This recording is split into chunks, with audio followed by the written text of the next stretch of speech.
Hey, what's going on, guys? Indypride here with Milk and Cookies Total War. And this is Oakley Hidef, and I'm going to introduce the players right here. I am over on the right as Carthage.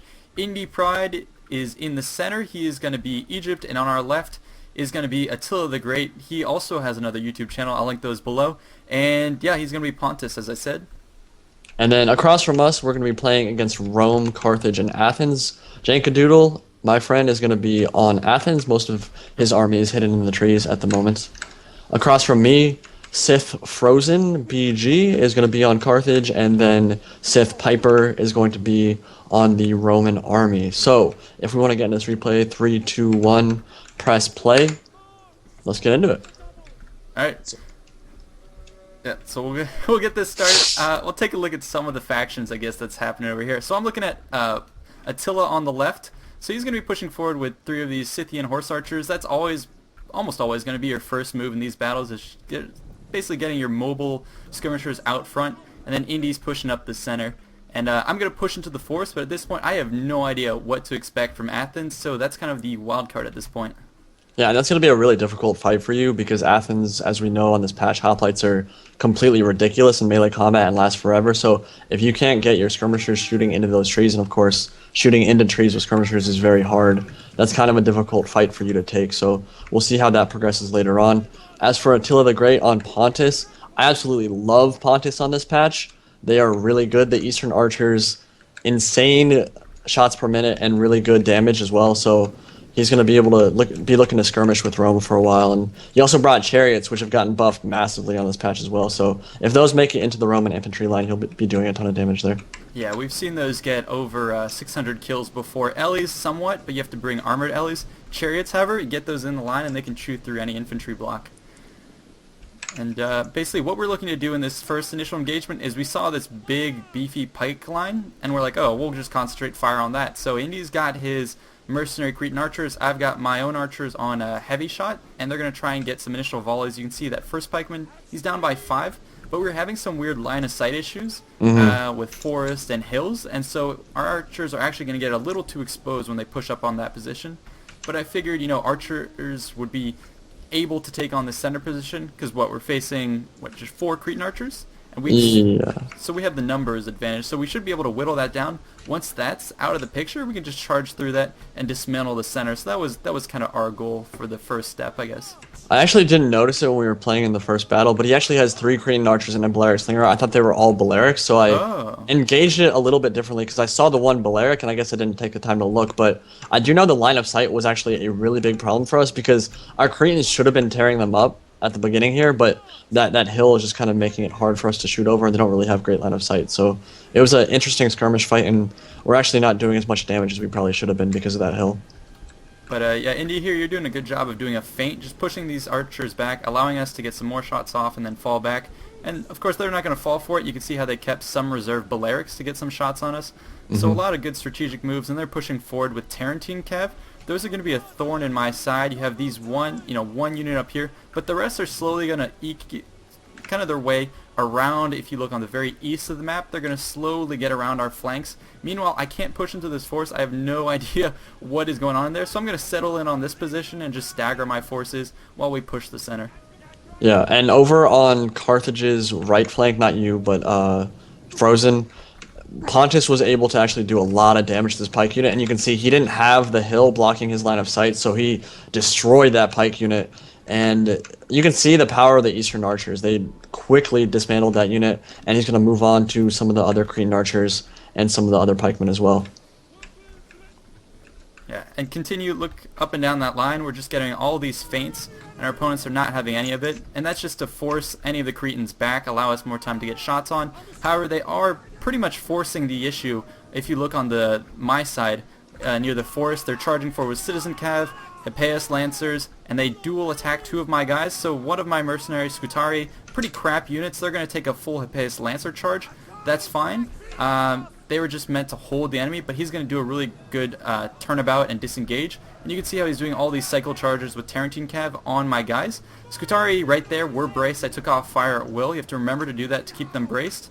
When I did that, they took no losses, so that was very beneficial. And I'm moving forward with pikes to help reinforce, and Indy's throwing in some of his own Citizen Cav to force that back. You can see all the archers from Athens are being forced back too.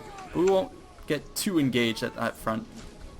Yeah, at the moment, I'm trying to focus down some of his picked hoplites, and I actually noticed that his pikes had moved up a little bit too far forward for my liking. I didn't want to engage in a melee fight yet because my line is completely comprised of regular pikemen, and African pikemen are going to beat them head on in a melee fight, so I didn't want to engage in that right away. So I kind of just backed up and reshifted my lines. I realized that Oakley was going to get overwhelmed by all this cavalry coming in, so I had to help him. I sent a bunch of my citizen cav over to engage some of the Athenian cavalry on the right flank, and then up the middle I sent a couple of my Ptolemaic cavalry to tie down this Carthaginian cav that was threatening our archers. And if we lose our archers this early on in the battle, we're screwed.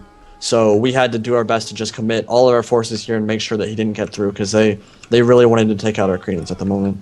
Yeah, they basically threw a bunch of cavalry through the front, pushed through our gaps, pulled through whatever units were trying to hold them back, and they chased off our archers, which was a good move, like Indy said. And then you can see here on the very far east, they're charging in with more Hippias Lancers, more hidden units, just pulling through these woods. It's almost like barbarian invasion coming through here. But if we do wheel over to the other side of the map, in the center, it's the lines are starting to collapse. Rome is doing a good push with concentrated forces, and Attila the Great's line is just melting because of all of those javelins that they're getting forward. Plus the archers that are being kept in the back, they're just destroying Attila's line. So it looks like we're going to have to commit the chariots, which you can see them already starting to engage on some auxiliary, and they're going to get pulled through and try and stem the tide of Rome's advance. But they're also flanking with Triarii, so this is going to be a major problem on that part of the battlefield. Yeah, I had to commit my Thorax Swordsman over to the Roman fight because it was going to be a really big issue. Well, first off, I didn't need to engage with Carthage at the moment because he has a bunch of pikes, so those aren't very useful. Or they aren't very mobile at the moment, so like he can't really charge them forward and get into melee combat and reinforce people very easily. So I was like, I'll just kind of avoid it. I'll send a couple pike units to deal with one of his pike units, and then I'll send the rest of my Thorax Swordsmen to help Pontus win his melee engagement. But one problem here is going to be that Pontus commits his chariots and kind of sends them into a weird location. I actually can't. Okay, here they are. He pulls them through, and he wanted to hit the back of the Carthaginian pike line, which I understand. But the problem with that is that he needed to commit them to the Roman infantry line. That was where they could easily do the most damage and help him turn the tide of battle over there. Instead, he's going to send them over here behind Carthage, get them caught up in enemy cav, and they're not going to make their presence quite as felt as maybe they should have been. Yeah, and he does get a nice pull through on that pike line, but like Indy said, they're already pretty wasted, so they already, he already destroyed that front. So they would have been better used on this huge Roman blob that's stuck on pikes. That would have been much more useful. Yeah. Meanwhile, on the flank over here, it's kind of chaotic. Some elephants were committed to that fight. I braced and had all my Cretans shoot them to death, so they weren't super effective, but it was enough to sort of break and force me back. So now I'm doing sort of a rudimentary defense force with my Sacred Band and my remaining infantry, particularly the mercenary Samnite warriors, very veteran troops. They're trying to hold the line, and I have some more pikes on the very right of my line holding that front, and I'm just trying to commit what few cavalry I have to try and clean up these engagements, strike at the back. But it's the countdown is sort of ticking for my guys. The archers in back of Athens is getting a lot of shots on my men, and I'm starting to be overwhelmed. Yeah, so the engagement over here with Carthage and Athens is not going particularly well. What I realized was we had to kill Rome if we wanted to have any chance of winning this battle. And obviously that is very obvious. We have to kill one of the factions on the other team. But but what I noticed is that like Carthage, I was still holding out with Carthage against some of my pike units. As you can see, he's running Balearic Slingers and Cretan Archers that are out of ammo onto the front of my pikes. I was like, we're gonna win this fight. I need to just pull what cav I have out and bring it over to the Roman fight, because if Pontus can take care of Rome without losing too many men, and we keep our cavalry alive, we'll have a good shot of winning this battle. But if we end up just losing on the Roman side of things, we're just not going to win the battle, period. So I decided to commit a lot of my troops over to try to take out Rome. And we're all in group chat at this point, so I still have one of my mercenary companions who are still alive. They're going to rack up a lot of kills for me. So it was kind of in the group chat, us shouting about where we needed to put those crucial troops. And it was really a decision, do we commit them to the east or the west? And I think we made the fateful decision to send more forces over to the west and try and clean up those Romans. Had we still had chariots, you can see right now they're engaged in some of the Roman lines. Had they been there earlier, I think we could have probably sent in enough reinforcements to clean that up. Yeah, I think that was actually a big mistake, and I'm not trying to blame Attila for anything because I do think he played well in this battle. But Yeah, I I mean think they have 300 kills right yeah, now, so they've made a big impact on this battle, no question. But I think if he had quickly gotten into that Roman line, he wouldn't be losing these units over here at the moment. but yeah, if we want to track some of our cav running around, you can see my mercenary companions are starting to scoot around, and they're going to help us land some of these strikes. So it looks like we're starting to turn the tide here. You can see some of the Roman blobs starting to waver. So we were thinking we'd be able to liberate this. But if you go back over to my side, it's less and less of my units holding out, and one by one they'll start wavering, flicking, and starting to rout. But I can hold out long enough, but against these hoplites, I'm not going to be able to kill them. So it's really, this front is waiting to see what happens on the other side. Yeah, and while we are doing a good job, like we're surrounding a lot of these Roman units, they're Evocati cohort, and as you guys know, on this patch, they last for forever. Melee fights last for forever. Even what I noticed in this battle, and I didn't really get a good picture of it, but auxiliary infantry, like they're crap tier units, and they would lasted against Pontic swordsmen and Thorax swordsmen for upwards of 4 to 5 minutes. So it's kind of insane how some of these units last, and it became really difficult for us because we were getting surrounds on these units and like doing a good job of hitting them from multiple flanks and angles, but they're Rome. They last in melee for a while, and we just weren't able to route them as fast as maybe we would have liked. Yeah, so Rome was able to reform. He cleaned up his side of the battle. We still have some noble blood cav and Egyptian, Ptolemaic cav scooting around, but for the most part, Rome cleaned up that flank, and now he's pressing the advantage, re-engaging where we had like encirclements. He's going to try and break that. Chariots are recommitting to the fight, so they'll get some more kills. Meanwhile, if you take a look at the center of the battlefield, there is some of Attila the Great, his Pontic roll cav, that's his general, charging into these mercenary Cretan archers. I have my mercenary companions, and we decided to shift our focus to the other side of the battle because my guys were starting to rout. You can see in the middle of the forest I lost one group of units. One of them is drawing away 3 units from the battlefield before he could rout, and the rest of my units, we have him pinned up. So if we can land some decisive strikes with cavalry, we could hopefully liberate those guys and come back and save the right side. That was our goal. But these archers, they're pretty cheap, but they were a thorn in our side. They got so many kills. They each got about 100 kills, yeah. Yeah. So they were a problem, and yeah, you're right. I think taking out these archers when they're undefended was a really good idea. One problem is actually your mercenary companion cav are not running; they're walking, and finally you got them under control, and you're gonna charge them in. So that should be an easy fight for them. As you guys know, taking out blobs of archers in this patch is scarier.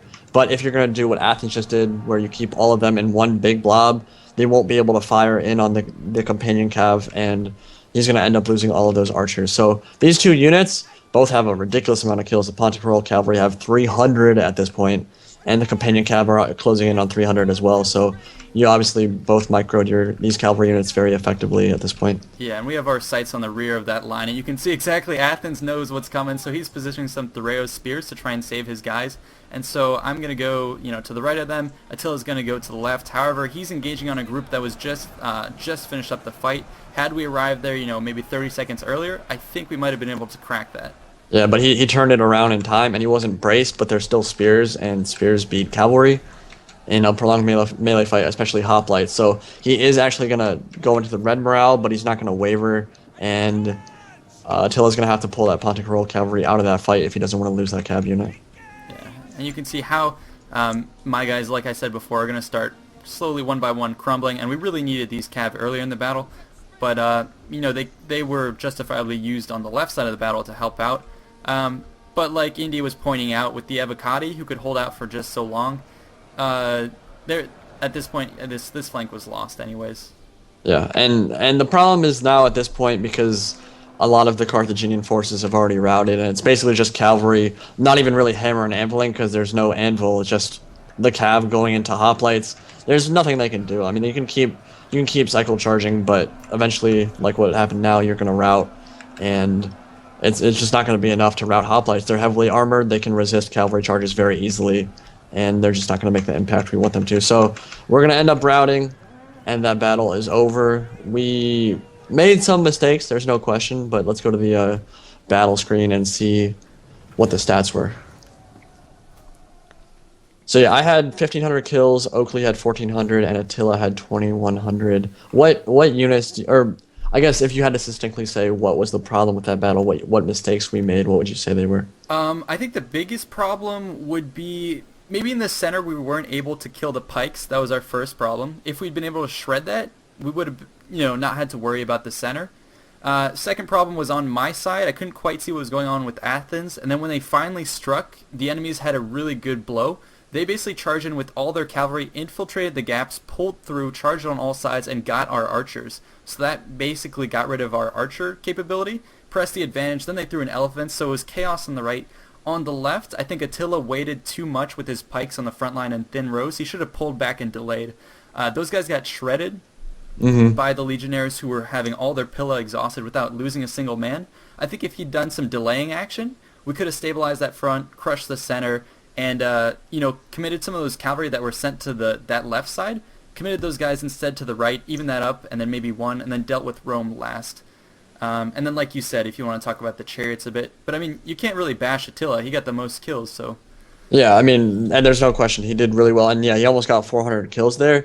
The problem was I think the kills the side chariots got weren't on the correct unit, and I wish he was in here with us to talk about what he was thinking when he did what he did, because it wasn't no, and it wasn't, because I'm not saying it was a bad idea, because it wasn't, because it killed a bunch of pike units and made my melee engagement easier, but I think chariots in general, you don't want to commit them to pike units, because when they pull through, if you don't quickly pull them out the way you came in, they can actually run back straight into the pike unit. And I'm not actually sure if I saw that happen, but that might have happened, and it might have caused some HP loss that made him harder to do more damage later on in the fight. I know for a fact, because Rome didn't have a lot of spears. If we look at his army, yeah, he had 3 auxiliary infantry, and all those were engaged earlier on in the fight.